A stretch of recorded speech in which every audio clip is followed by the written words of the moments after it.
All right, we got Gary Roberts with us.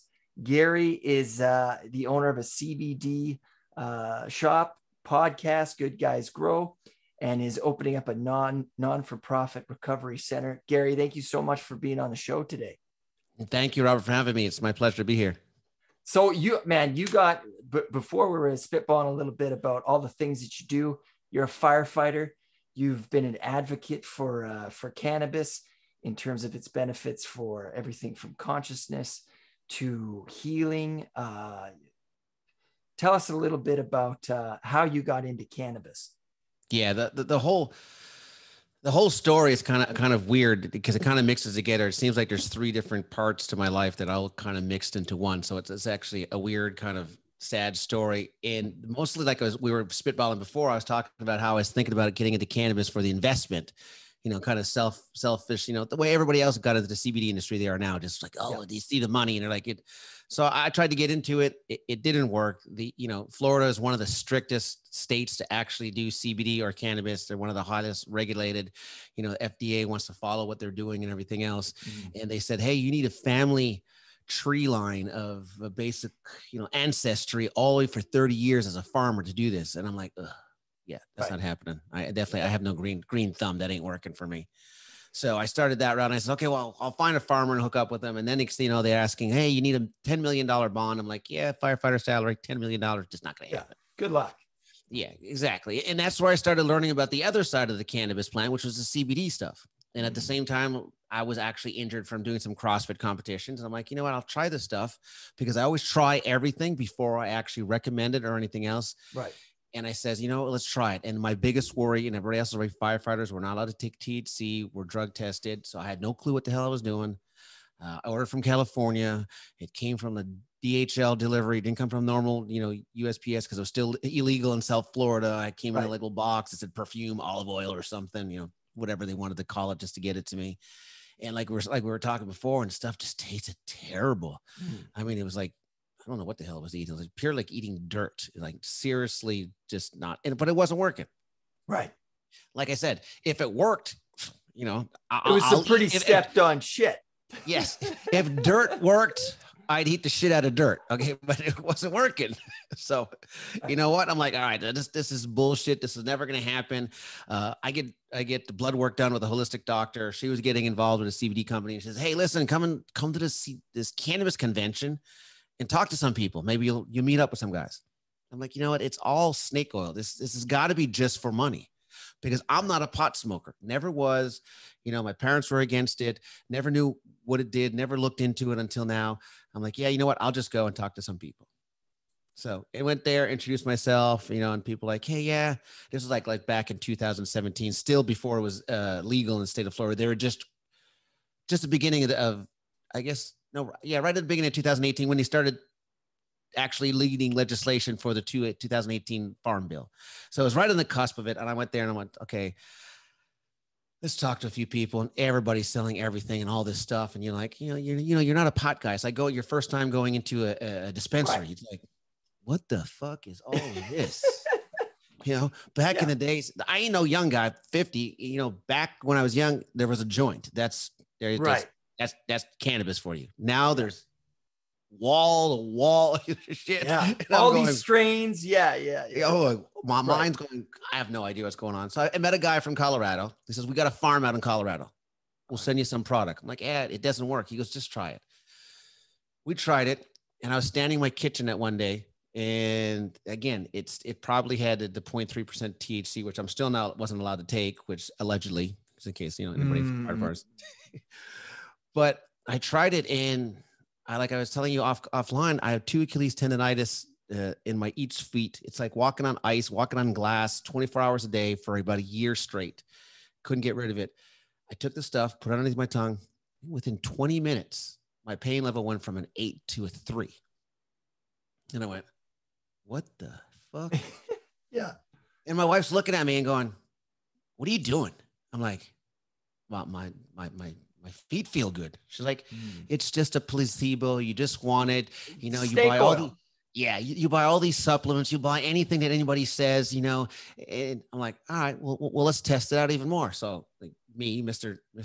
Fitness guy, go back to the gym, jump up and down on jump rope, perfect for the Achilles tendonitis.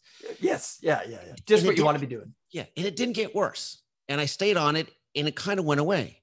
And that's where I dove into more about the CBD and the benefit of that can do. And like I was saying offline, at the same time, I found out my daughter was coming out of rehab for the second time. And I wasn't known that. She had a car accident and she ended up being on pain pills.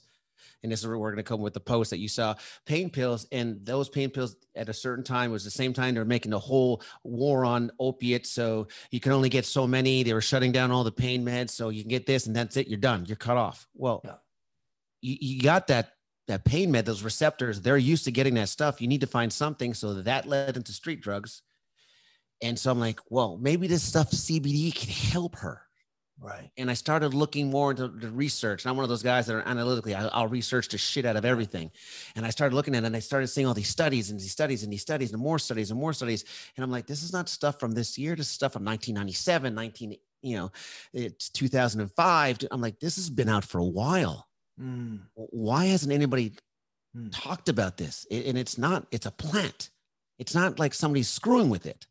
Yeah. And so I came to my daughter and I said, okay, we need to get this product out. And since I'm going to do it, we're going to start opening a CBD company. And at the same time, my daughter says, well, if you're going to do that, let's just open a rehab, because the rehabs in South Florida are terrible. At that time, they were going through something called patient brokering.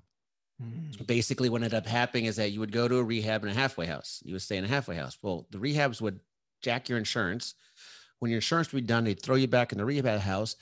They paid a head boss at the rehab house money to get you hooked back again. So you'd come back to rehab, so they jack your insurance again. What? Yeah. So it was a whole patient brokering thing. You can actually look it up. I think it was back in 2017, 18. And Florida finally passed a no patient brokering law. I think it was 2008, middle of 2018, they passed it to stop all that, because there was such a crisis down here. Hey, it's rehab. Who wants to you can get better in Florida in the sun. Right. So everybody was flying down here. Overdoses were going, I'll tell you what, overdoses were going through the roof so much. As a firefighter, I went and bought the first nasal Narcan stocks. And I made a shit ton of money. Smart man. I bought it at $4, sold it at 120. That's how, because we were using it 3-4 times a day down here. It was just ridiculous. And so when my daughter was telling me this, I'm like, okay, well, let's do it. But how can we fix it? And she said, well, let's not do the average rehab. Let's do a nonprofit. So this way, if you don't have insurance and you get thrown out from another rehab and you're screwed and you're stuck down there, we can still help you. So she came up with the idea. She came up with the name. Her and my wife came up with the logo. They had a thing where we pinky sweared, and it was like, our logo is like a little pinky swear, and it's called Promises of Recovery. Nobody will be left behind. So that's what they called it.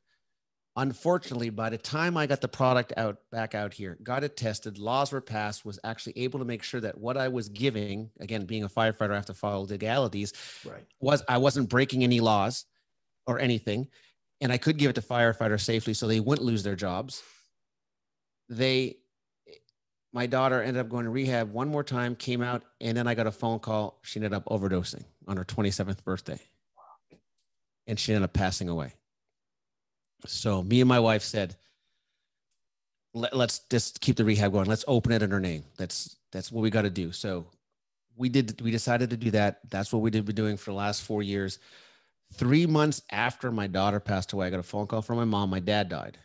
Found out my dad passed away from an overdose. He was printing his own prescription medications in Canada. So I went, oh, this is my life's kind of effed up. I need to change something. And this is where it gets freaky. At the same time, I finally got my product tested. Everything was good. There's no THC, the stuff I give to firefighters. I give this bottle to this one firefighter. He's like, oh, I have neck pain. I'm like, try this stuff, dude. It helped me out tremendously. He calls me in 3 days and goes, dude, what the hell is in this stuff you gave me? I'm like, oh God. And I'm just starting out, so I have no idea what he's talking about. I'm like, oh God. Well, what happened? What happened? He's like, listen, I haven't told anybody this. I'm getting a divorce. I hated my life. I hated my kids. I've had voices talking to me for the last 2 years. I wasn't sure whether I still wanted to be here, but on the product you gave me, those voices went away.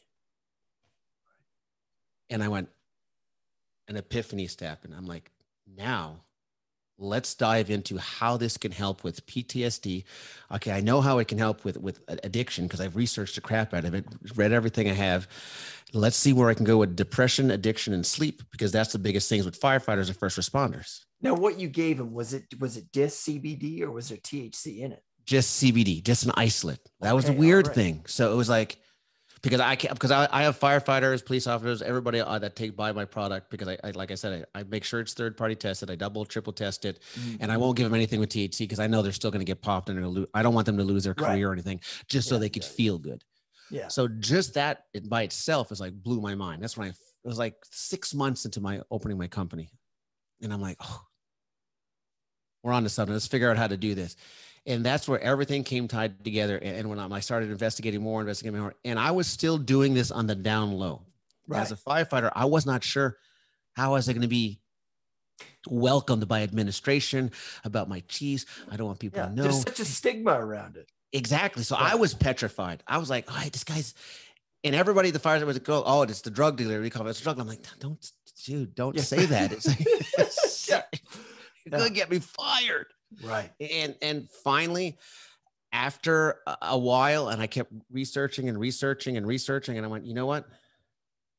Athletes are starting to come through with this. Professional ball players are starting. The NBA starting to do it. The NHL was always one of the first ones that really didn't test for it.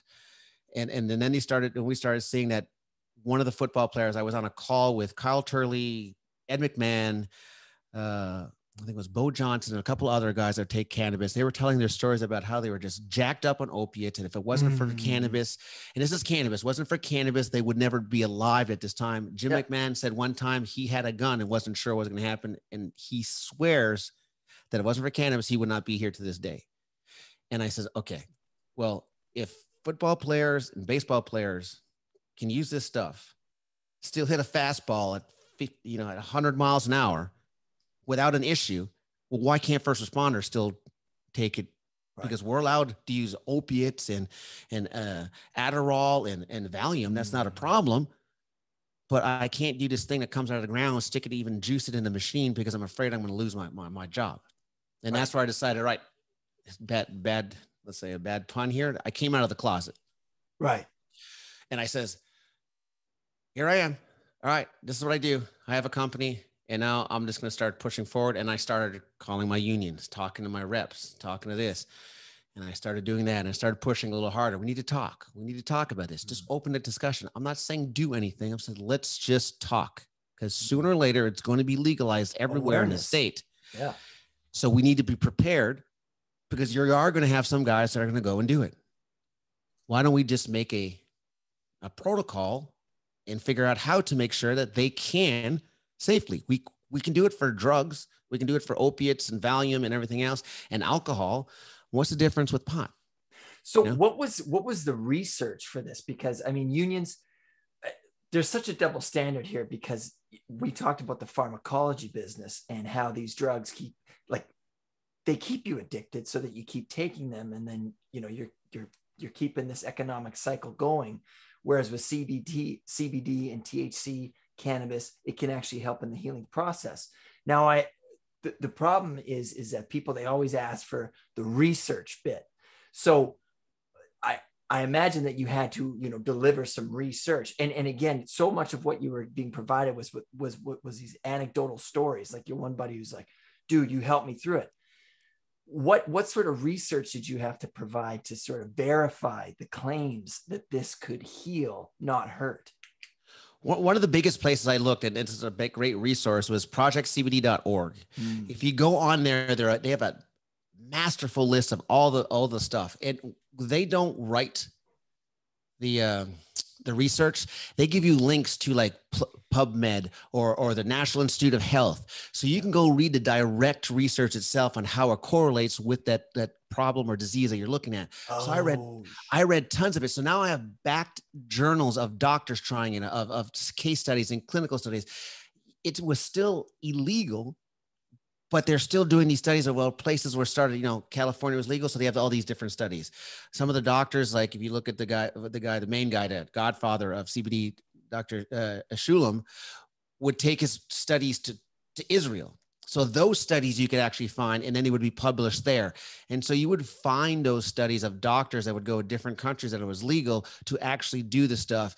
It just wasn't, state legal, because you still couldn't get I see. Yeah. cannabis itself to actually but it was test still it. it was still an ethical, well done program, because Right. I mean, that's what it all comes down to, is the Right. efficacy and the ethics involved to sort of do these studies, right? Exactly, 100%. It wasn't me going taking CBD and I wrote an article. And Yeah, says, yeah. It was political doctors and scientists that said, hey, here's what we got with what we have. More research is needed. More research is needed. And because here's what we found.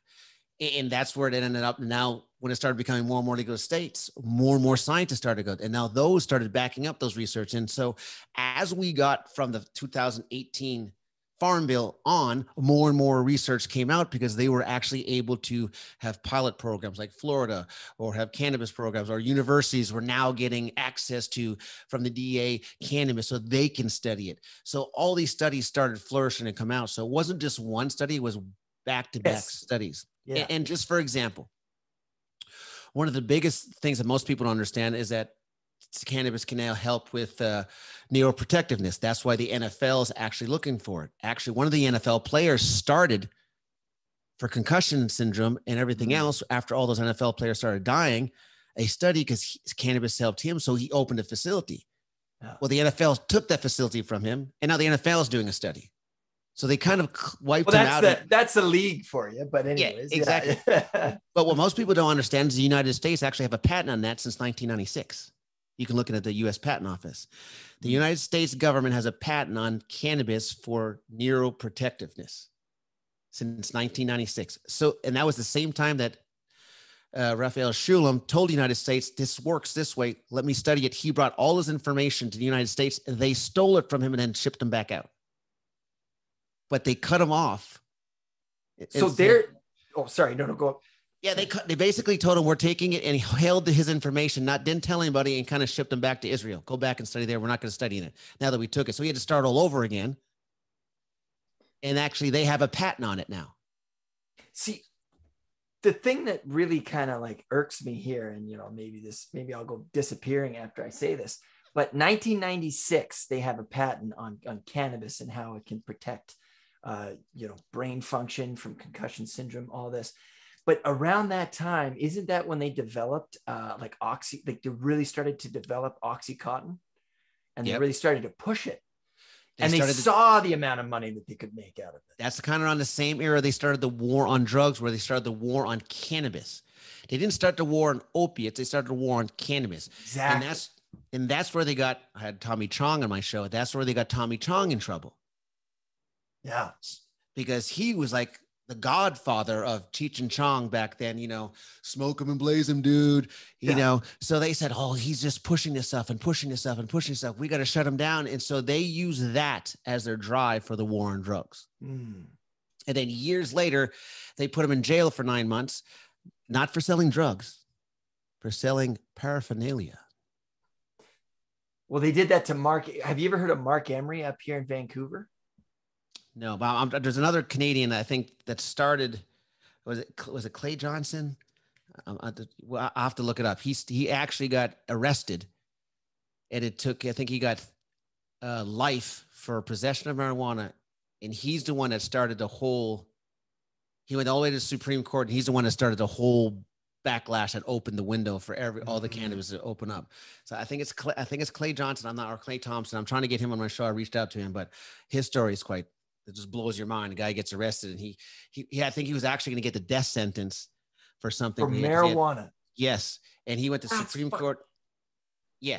There's still people facing life in the United States for, which is life. Life here is 25 years in Canada, which is a fucking chunk of time. But there's still people facing life in America for weed. It's like, man, maybe you should. They got to crop dust people with THC and realize it's not so bad. You might freak out for a little bit, but you'll come out the other end okay. Yeah, and so I'm like, all these stories are coming out, and I'm like, oh, this is You know, Yeah. I've got to tell people about this. Yeah. And that's where the podcast came in. I says, what can I do different? I'm like, well, let's create a podcast that I researched all the podcasts on iTunes, and you had the nerds that are going all the way to, you know, botanics and scientifically how to grow the stuff, and then you had the potheads on the other side saying, yeah, dude, blues lays them and blaze them, and, you know, talking about their all. And I'm like, there's nothing in the middle just to educate people on the benefits of it, so that people can actually, hey, maybe I want to try this, maybe I don't. Let's see what a doctor says. Let's see what a scientist says. Let's see what an anecdotal person says. So I created Good Dudes Grow podcast, and I bring guests on that either use the stuff that actually mentally or physically help them. Scientists and doctors that use it to study it to see if whether it works or doesn't work. I don't care if you believe in it or not. If you don't believe in it, come on my show. We're gonna have a conversation of why, what. So because I want people to give the information. And then B was people who, like you're saying, who were arrested, that are now out, that have created a multi-million-dollar companies on something that was a legal 5, 6, 10 years ago.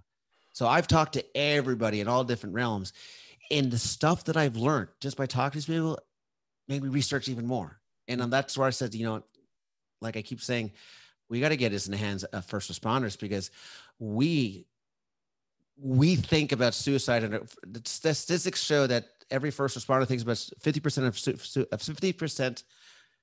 My brain goes 100 miles a minute when I get so excited about it. 50% of all first responders think about suicide at least once during their career. And I've lost in the last 5 years, maybe 5 brothers and sisters to suicide. Holy shit.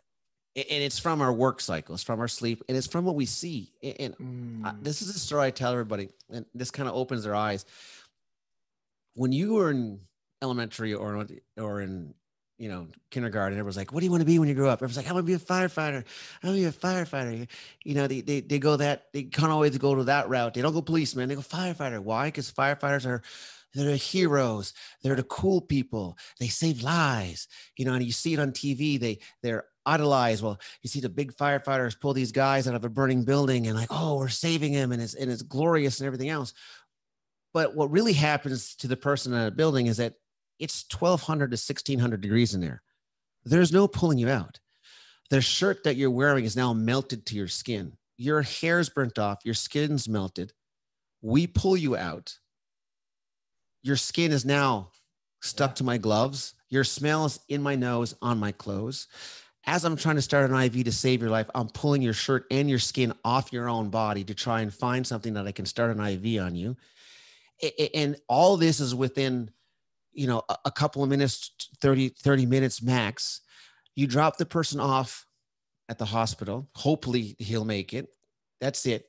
He's done with it. But unfortunately, you're not done with it, because your clothes still smell them. It's still in your nose. It's still on your skin.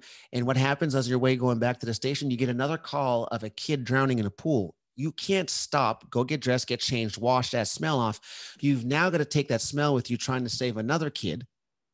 And firefighters do that every third day for 30 years. That's what nobody knows about.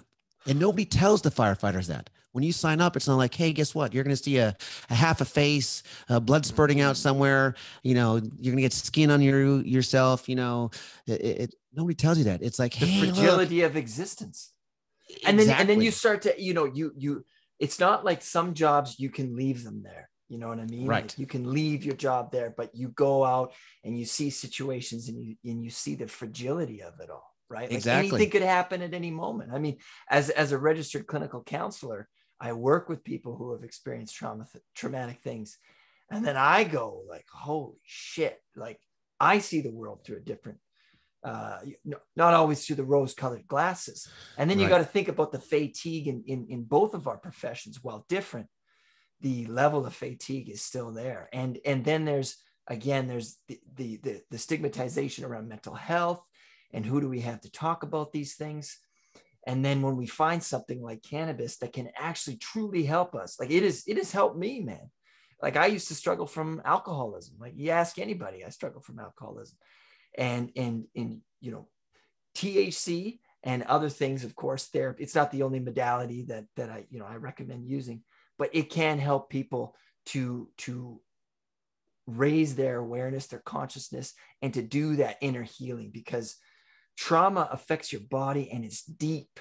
It's in your DNA, the way that it affects us. And like you say, these smells, these sights, you could carry those with you from day one. That's the first call. Imagine that's the first call you get as a firefighter, which happens. And you're 20 years old. That. Boom, you carry that the rest of your life. And you have to go home, see your family, and act like you didn't just see what you saw. Exactly. And then with my case, as soon my daughter died, went back on shift. The first day I had 2 overdoses and I brought them back. What do you think's going in my mind? Why couldn't I do the same? Well, yeah, she was just up in the next city. It was like 5 minutes away. Why didn't somebody call me? I could have probably done a better job. But, I'm doubting with how the people treated her. I'm like, why didn't they do what I could do? And, and so it plays on firefighters and first responders. And there's studies out there showing that a THC and a little bit higher levels of CBD actually close that brain barrier and help kind of like relax the brain and hide those traumas in the brain and brings out more of a blissful, happy side. And why can't, and again, I keep going, why can't first responders get access to it? And it comes down to money. Right. It's that simple. Because why? The first answer you get from your unions or everybody else, it's not federally legal. Now we got to worry about federal grants. Really? You don't. Tell me, why do you got to worry about federal grants? Well, because, cannabis is a schedule 1 here with heroin and everything else. We can't have schedule 1s. Oh, I understand that. Right. But yet you can make a protocol, because according to the rules, this is where the rules are. If you do your research, your rules are for the 1988 drug-free workplace to keep your federal grants in your workplace states you must have a policy in place. The exact words are for substances in schedule 1 through 5. It doesn't say opiates, Tylenol. It says schedule 1 through 5. That means you can place a program or a rule or a procedure for heroin to Tylenol. And as long as you have a written procedure and something written in, you will not lose your federal funding, because you followed the federal law. So it's already written there that you can do it. Yeah. So really, I think, like you say, it does come down to money, and it comes down to the nature of the pharmacology, right? But the crazy thing is that these antidepressants, anti-anxiety medications, all these medications create these, am I saying this right? The idiotropic effects that by you witness these horrible things that happen at one work shift that would fuck with anybody's mind, right? It would traumatize anybody. And then you go to your doctor and they're like, oh, well, here's some antidepressant pills, because that is actually what happens. It's not that, okay, maybe we should process what you've seen. It's more like, here's some pills for you. And then you take these pills and they create idiotropic effects, which means that it creates the disease neurologically in your brain that you're now reliant, addicted to these pills. Exactly. Why is it that they say side effects may include thoughts of depression and kill? It's like, well, hold on. Like, why are those the side effects? Because it keeps you addicted and keeps you buying in. Exactly. And what it does, and I keep using these words, it masks what you're thinking. Yes. And what it does, it chemically alters the thoughts in your brain to make you dull to them. You don't want to be dull to them. You just want your body to fix it. And that's where CBD and THC come in, is that it's a plant. Most people don't understand the plant itself does absolutely nothing for you. The plant makes your body work for itself. Oh. So the product, like you're taking, it's like working out. It's an inhibitor. Well, that's what it does. You have cannabinoids in your body already. What it does is it starts those cannabinoids to actually heal the body naturally. So they did a study. The Dr. Sangucha on CNN did a study, and what they found out is that the opiate receptors actually will actually go in between the 2 brain receptors, and it'll talk through the opiate receptors. And so when you don't get that drug, the brain stops talking, and that's what it wants. So it wants that bridge. Well, they did a study saying high doses of CBD recreates that bridge. It doesn't bond them like opiates do. It makes the brain rebuild its own receptors. So there's no more need for the addiction. There's no more need for that opiate. Whoa. So high dose CBD for a week can keep somebody in addiction, out of addiction, for 3 to 4 months, even if you stop it. So if you go high level CBD for a week, you will not need that barrier that opiates would make you have for 3 to 4 months. Whoa. Okay. And that's actually, you can actually so look it up. This is actual medicine that can treat addiction. Yes. Wow. That's huge. But then it's again, massive. Why keep people from doing that? Because addiction is business. The war on drugs is such bullshit. It's such bullshit. Fuck you, Ronald Reagan. Sorry for people who like him, but the war on drugs was a failed war from the get-go because they never addressed the issue of why people are doing drugs. Why? Exactly. Right? Exactly. And then you can do a whole bunch of other research. Go research Portugal. Yes. Yeah. It's completely decriminalized everything. And what they said, and this is the same way that we're working with we took that model, put it into our recovery facility, added a holistic of using CBD and cannabis to help you keep it off, asked fitness to help you keep you healthy, and add nutrition to build you on the inside out, build all the holistically wise, and then treat you, the patient. You are not an addict. You are no longer an addict. We don't care what you did or how bad you were or the 12 steps. Let's sit around at the table and talk about how bad shit was. I want to know where you want to go. And the problem my daughter said is that when we get out, we feel alone. There's no community. So we want to go back because once we go back in, everybody knows our name and we feel comfortable. So what do? We go back to using. Well, why don't we find a rehab that builds a community outside, not inside? Right.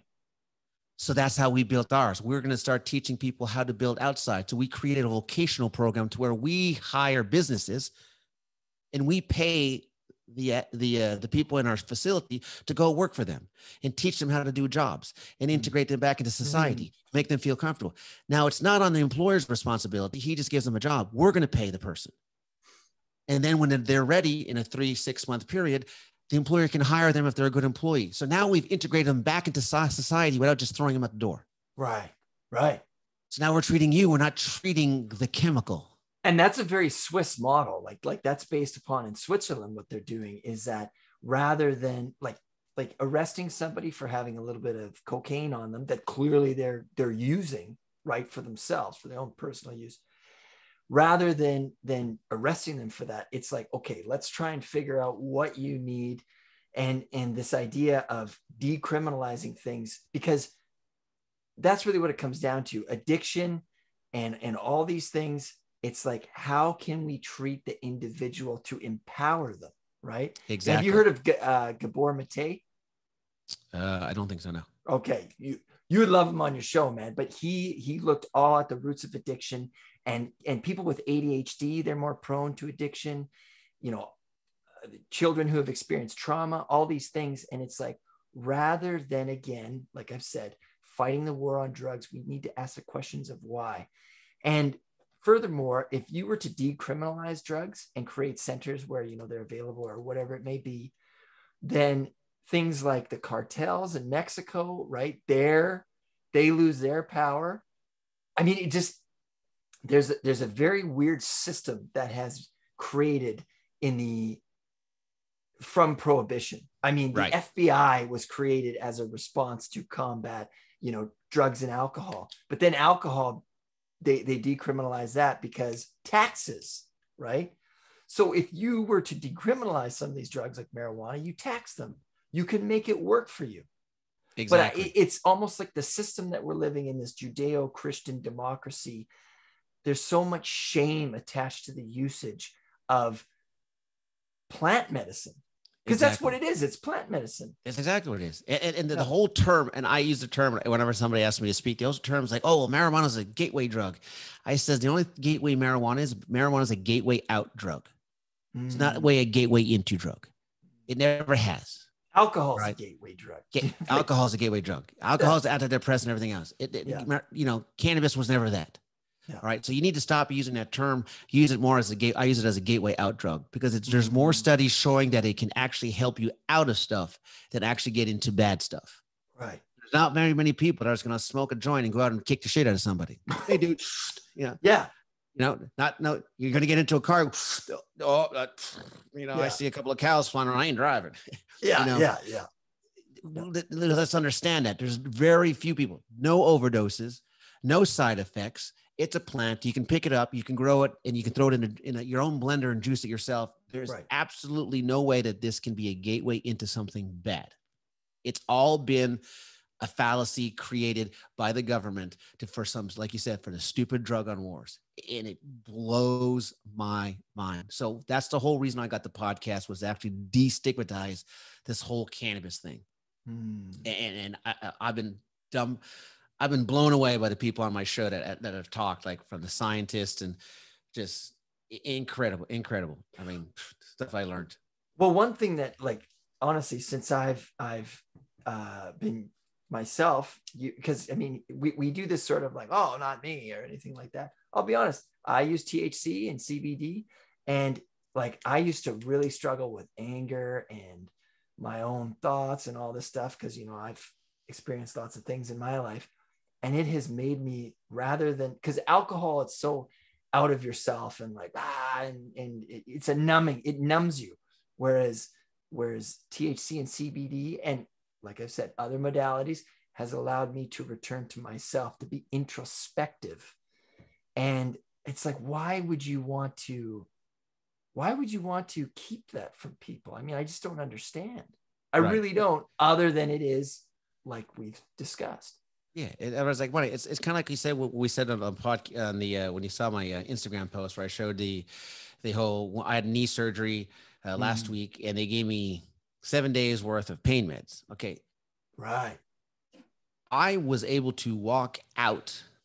It was a 2-hour surgery. Well, I didn't stay overnight. It wasn't, I was able to walk out on my own recognizance. But you gave me 7 days of 100 milligrams of tramadol that I could take at any time. Hey, if you feel pain, take it.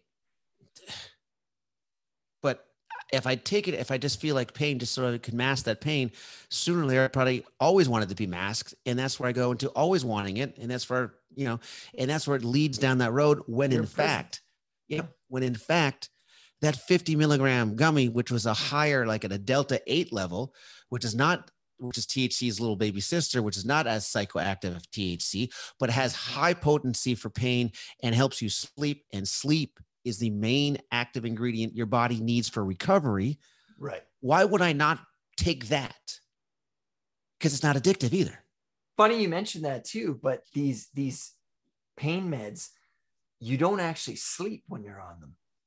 You're in like, you're knocked out, Valium or whatever, it knocks you out, but you're not actually sleeping. Like, it's a different, it's your body's not actually getting that REM sleep or the non-REM sleep. Exactly. Whereas with CBD, you actually get sleep. Exactly. And that's where your body heals. Wow. And then the other pain meds cause what? It causes constipation. So now you're all backed up. So now you got to go take another medication to actually do that. And the side effects of just trying to take a pain med just so it could mask something that you could naturally grow in your yard, stick in your glass and drink, is just why? And that's why I'm pushing it so hard to try and get it to the fire departments and first responders. The rules and laws are there. It's the stigma that's stopping them, because they see, like they said in the old days, like I said, they see the Cheech and Chong movies. They think, oh, well, if we say, well, firefighters are allowed to smoke cannabis or THC, all the residents and the population is going to think of, oh, we got a bunch of Cheech and Chong smoking down the highways, driving trucks. And again, my answer is, okay, the baseball player can swing a bat in 0.6 seconds at 150 mile an hour ball that's coming at him without a hesitation. And you're saying I'm going to be completely altered, that I can't. And then again, on the intelligence side is, I'm allowed to drink. Do you honestly think I'm going to take a drink at 6 o'clock in the morning and come to work? Yeah. No. At least have some common respect for the adults that they're actually doing it, but yet you'll still let me me take that Percocet or that Valium or that Adderall the night before. I can still come in all fucked up, and you'll be like, yeah, you're good to go. Yeah. Let's get you drug tested. Oh, listen, you got opiates in your system. Well, here's my prescription for Adderall. Yeah. Well, guess what? Adderall and cocaine are the same thing. So if I got a script for Adderall, I can just sniff cocaine and you still think I'm taking Adderall. Whoa. Hello. There's no way you can. Yeah. THC can be tested for levels. So if I wanted to use, and this is all I'm trying to get this in Florida, it's all I'm trying to get the first responders and the people to understand. If we can have access to have just the 0.3%, that just a little bit of THC actually knocks the edge off, that's all we want to do. Test it out with like that. Now, if we get drug tested, I said, don't take the drug test. So I keep the drug test. Now, if you drug test me and my fucking drug test is through the roof, well, I just popped the joint. Right. Because don't lie to me and say, oh, we can't test the levels of THC in your body. No, you can. You can taste the levels of freaking almost anything in my body right now. It's so easy to test. Seriously. All right. So at 0.3%, I'm not going to pop huge amount of THC. It's not going to happen. And if that huge amount it is, I've done something besides what I said I was doing. So what CBD, THC, like, why is it that CBD doesn't have the psychoactive effects that THC does? What's been removed? Okay. So this is the cool part. In your body, like I said, I told you we had already had cannabinoids. Well, we have two types of cannabinoids. Cannabinoid 1, which is CB1, and cannabinoid 2, which is CB2. All right. CB1 is mostly in the brain and everywhere. It's kind of like in the nerves and in the brain. CB2 goes throughout the whole body and all the systems, muscular system, skeletal system, and everything else. It's more abundant in CB2. THC binds to CB1, which gives that active effect. Okay. Gotcha. Right? Yeah. CBD does not bind. It kind of bounces off. But what it does to THC, it's a blocker. It's a prohibitor. So it'll block and knock off the THC from staying there. So it'll actually, you can't get more THC if you have high levels of CBD in your body. So that's why they've come out with the 0.3% is high percentage of CBD, low percentage of THC, but you're still getting that little medicinal benefit of THC, and CBD stopping you from getting psychoactive effects. So it's blocking that from happening. So it keeps you down. They've actually done a study, and I don't remember which episode it is. I think it's episode 2 with one of the doctors, 2 or 3. He'll say you can actually test it out. If somebody takes a high levels of THC and it's all effed up, go get a CBD isolate, high dosage, and give it to them and let them sit for a couple hours, and it'll bring them down. So CBD is like the Narcan for THC. Right. So as long as we have a higher level of CBD, we can drink a whole bottle of 0.3% and not get high. We'll just be really happy and relaxed. Like, this is cool, man. But I mean, that really is the other thing about THC or cannabis in general, is it's not like it's meth. You know what I mean? Like, you're not going to like steal a car, and you're more likely to just pensively think about what you'd like to order at McDonald's or something like that. But truly, and I'm just being funny here, but really, I do think that there's a potential for a growing consciousness from marijuana that alcohol does not provide. There's just this ability for creativity. I mean, I don't know if you've spoken to artists or anything like that, but Tommy Chong said it exactly. He goes, when I smoke, I am more creative. And this is a man that's been, he doesn't smoke a lot. He's very fitness. He smokes every once in a while. He used to work out in the same gym as Arnold Schwarzenegger and all the Olympians. They all smoke for recovery. It's an awesome recovery thing. Right. It's really weird. But when you sit and talk to Tommy Chong, not Chong from Cheech and Chong, he's a very intelligent person, and it doesn't sound like the burnouts that they portray on TV. So there is really a creativity of him. So he smokes and he gets more creative. He plays music, he sees more artistry, sees more stuff like that. And that's what I got out of that interview, that the THC for him, it gives him as an artist and as an actor, makes him more creative. Right. And that's what it does. And it opens your mind. It opens your mind to other things. It doesn't make you enraged and just see blinders, and it kind of opens stuff up for you.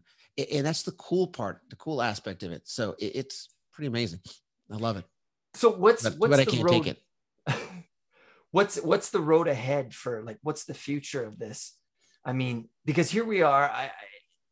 My understanding is in Canada, I think it was like 3 years ago, they completely decriminalized marijuana in Canada, but the States, they're still really kind of, it's a slow process. So what do you think is in the road ahead in the next 5 years? A lot of it, I'm going to talk for the state. It's going to be really tough if they federally decriminalize it. I still don't see it being allowed in the States, because if you think about it, states like Colorado, they're already making a lot of income from the taxes. Right. They're not going to want to give up those taxes to the state, to the federal government, because that's what the federal government will want. So it'll be a legal battle. So that'll take years. You know how slow the government is with legal battles. So that'll take years. So before all that happens, and then what they're trying to do in the United States is they're making it more difficult for companies. For example, we talked to a couple of company owners, large company owners, and what they're saying was like, yeah, we'll decriminalize it, but you can't do this. You can only limit the amount you're allowed to take. You have to do this. You have to do that. And they're making it so hard to run a business that it's like, well, these people are still going to go to the streets, buy crap, and which may be laced with something. And here's one of the owners like marijuana that you're talking about. Yes. Because that happens. Yeah. You got the synthetic, which is called spice, which was actually laced with fentanyl and stuff like that. So, you'll get that stuff on the market and people will go get it. So if I'm a medicinal cannabis patient, you say, I need this much. Right. I need 6 grams for my, and I'm only allowed to get 2. I'm going to go find something because that's the only thing that's keeping me sane. Right. And then what I find may be something stupid and bad, which will screw me up even worse. Right. So that's what they're doing. And one of the companies, he was actually sitting, it was actually a company in Colorado, and he was sitting at a meeting with all the fire chiefs and everything else. And the fire chief says, hey, we got to criminalize marijuana again. There's been 3 grow houses that burnt down, and it's just terrible and all this. And one of the big owners go, whoa. 3 businesses have burnt down. Which ones? Because we're all the ones that are licensed here. None of our places burnt down. We all get inspected. We follow all these great practices. We make sure that the products we have are safe, but none of us burnt down. He goes, oh, it wasn't as you. These people are growing the stuff in their backyard. He goes, well, that's what you have to fight. We're fighting to be legalization to stop that. People go blind making moonshine in their backyard. Exactly. So they're like, we'll follow the laws, but don't blame the people that don't on the guys that are licensed, insured, making sure that we have quality, safe products for those that need it. That's looking for fault. That's just them looking for fault. Exactly. And that's what everybody's fighting. We're trying to decriminalize. We're trying to get rid of the shit out there, for lack of a better term. Like my CBD company, excuse me, like I said, I test the crap out of it because I give it to first responders. Right. So I want it to be good, but I'm fighting, shitheads. They're like, oh, we can make a buck. We can buy it from China. Don't know what the hell's in it. We'll bottle it and sell it. It's kind of like the same thing on Amazon. You go on Amazon, and you see all these CBD products. It's the worst shit known to man. Some guy buys hemp seed oil, which is basically omega-3 oil, buys a 62-ounce gallon for $50, puts it in 1-ounce bottle, sells those for $50, makes a fortune, and calls it 1,100. I saw one the other day was 100 million milligrams of CBD. I'm like, what the fuck? I don't think you're doing your research here, but exactly. But people are buying it. And so they're taking it and going, oh, this shit don't work. When guys like us or guys like are trying to be, real guys to help people that need it, providing products, like your product's too expensive. Yeah, because I make sure the shit is real, comes from a real farm. That farm has the safe practices. They're licensed, they're insured. Everything's fucking tested. Everything's actually, I can track everything right back to the earth that it was put into so that you can get the best product for what you need it for. Where do people get Good Dudes Grow? Good Dudes Grow is on all the podcasts. That's our podcast. Or your the CBD. Can they get it off Amazon? No, you got to go. We have a website. It's called our line is called Pure Body Zen. So it'd be www.pbzcbd.com, and they can order it there. Does it ship to Canada? No. Okay. Could be on the horizon. Yeah. Allegedly. Oh, I see. Yeah. Okay. Well, because a big one that's happening here is First Nations communities, tribes. They're selling, like they're opening weed shops. There's one Indigenous Bloom nearby me, and because they're not being taxed by the government, they can offer it for a lower price, and it's really good quality. And boom, they're able to like really rise up their community with the money that they're making. I mean, it's genius, right? Yeah. And it's helping them out, and it's something that's not harming anybody. Right. My biggest thing is I tell everybody else, you have to learn how to read your bottles and read your third-party testing and ask questions. Right. So we, like I said, we created our business, our CBD oil business from the inside out. So we created our customer service. So you can always reach us, can ask us questions, even if you don't buy from us. Hey, I bought this stuff. What do you think? And we'll teach you how to read the bottles. We'll tell you how to reach the third-party testing. All our bottles have bar scan codes. You can scan it, go straight to our third-party testing, ask a bunch of questions. You know, you can do whatever you want. And make sure that it's somebody you trust, that you can always talk to. If you buy CBD from a company, you try to reach them, you can never talk to somebody, chances are they're just in it to make money. Yeah. Because again, the product's here to help people. There's so much shit out there. So the people that are really trying to help people will actually try and figure out the right product for you. I tell everybody, if the product that you bought does not work, call me back. Let's figure out what product does work. And that's the one we have, because everybody's different. Every product's different. Some people can't use THC because it makes them a little anxious. Some people can. Some people don't like oil, so you have to take a gummy. Some people don't understand that gummies are 2 hours effect, is where oil is 20 to 30 minutes. You know, all this stuff you can read online, but it's much easier to have a person talk, because I ask you, like a paramedic, your medical background, what medication you're taking, what are you taking for, what do you expect out of it? I interview you so I can give you the best product, so I can make sure. And then I follow up, or you follow up with me. I mean, and dude, you're changing the culture, and that's what has to happen. I mean, it can't happen fast enough. Right. So Gary, thank you so much. Man, I gotta check out your stuff, and I appreciate it, man. So my pleasure. And if anybody wants to go, like I said, our nonprofit is promisesrecovery.com. If you want to, donate down there, we take donations, everything else. It is a tax write-off. It's a 501(c)(3). It's been like that for 4 years. And by 2022, we're going to have our first facility open, and we're looking at taking it nationally. So, wow. So actually, let's talk about that for a second, just before I got to get heading out here. But how does that work? Because you were talking about how there was this patient brokering. So recovery centers, is that by state, or can that be a federal thing? How does that it's work? by state. You can most people just open one. You need medical directors and people like yourself to actually work in it, but you can just open one, and then you just advertise. Basically, you have to advertise now, as before you could actually do call centers and people would call you, like you would hook you up, and then you would just start, you would find the sober livings and you just hook up and pay somebody there, send them to me. Yeah, and that would be patient brokering. As what we're, we think that with our holistic approach, once the word gets out that we're using plant-based medicine, holistic nutrition, fitness, and everything else, including the aspect of us getting you the community outside of the rehab, by getting you jobs in vocational school and teaching you stuff, that we'll be one of the most sought after facilities out there. And we're going to start with South Florida, and then we're going to move one each state as we go across. Well, hey, who knows? Maybe I'll be working for you one day. There you go. It'd be great. Awesome, Gary. Thank you so much. Have a wonderful day. My pleasure, man. Thanks a lot.